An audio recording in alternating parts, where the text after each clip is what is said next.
Galates, chapitre 4. Voici ce que je pense. Quand l'héritier est encore enfant, il n'est pas différent d'un esclave. Pourtant, c'est lui qui sera le propriétaire de tout. Mais il doit obéir à des personnes qui s'occupent de lui et de ses affaires jusqu'au jour fixé par son père. Pour nous, c'est la même chose. Avant, nous étions comme des enfants. Nous étions esclaves des forces du monde.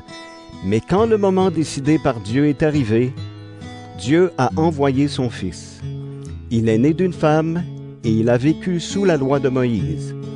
Il est venu pour rendre la liberté à ceux qui vivent sous la loi et pour faire de nous des enfants de Dieu.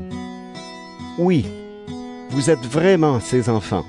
La preuve, c'est que Dieu a envoyé dans nos cœurs l'Esprit de son Fils, l'Esprit qui nous fait dire « Abba, Père ».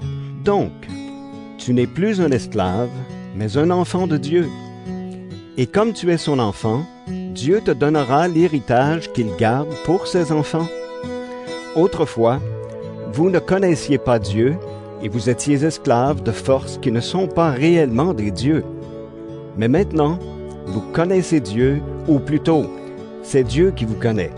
Alors, comment pouvez-vous obéir de nouveau à des forces sans pouvoir et sans valeur? Est-ce que vous voulez être de nouveau leurs esclaves? Vous donnez trop d'importance à certains jours, mois, saisons ou années. J'ai peur d'avoir travaillé pour vous inutilement. Frères et sœurs chrétiens, je vous le demande, agissez comme moi, puisque je suis devenu comme vous. Vous ne m'avez fait aucun mal. Vous savez à quelle occasion je vous ai annoncé la bonne nouvelle pour la première fois. J'étais malade, mon corps n'était pas beau à voir, et pourtant, vous ne m'avez pas laissé de côté, vous n'avez pas été dégoûté. Au contraire, vous m'avez reçu comme un messager de Dieu et même comme le Christ Jésus. Où est votre joie d'autrefois? Oui, vraiment, j'en suis témoin. Si vous aviez pu vous arracher les yeux pour me les donner, vous l'auriez fait. Et maintenant, est-ce que je suis devenu votre ennemi parce que je vous dis la vérité? Ces gens-là s'intéressent à vous, mais ils ne sont pas sincères. Ils veulent seulement vous séparer de moi pour que vous vous intéressiez à eux. Ce qui est bon, c'est de montrer de l'intérêt pour le bien, à tout moment, et pas seulement quand je suis au milieu de vous. Mes petits enfants, je souffre de nouveau pour vous, comme si je vous mettais au monde.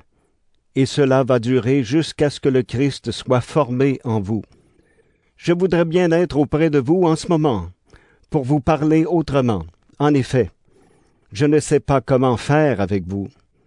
Dites-moi, vous qui voulez obéir à la loi, est-ce que vous n'entendez pas ce qu'elle dit? Voici ce qu'elle dit. Abraham a eu 2 fils, un avec Agar, qui était une esclave, un avec Sarah, qui était une femme libre. Le fils de l'esclave est né selon la volonté d'un homme et d'une femme, mais le fils de la femme libre est né à cause de la promesse de Dieu.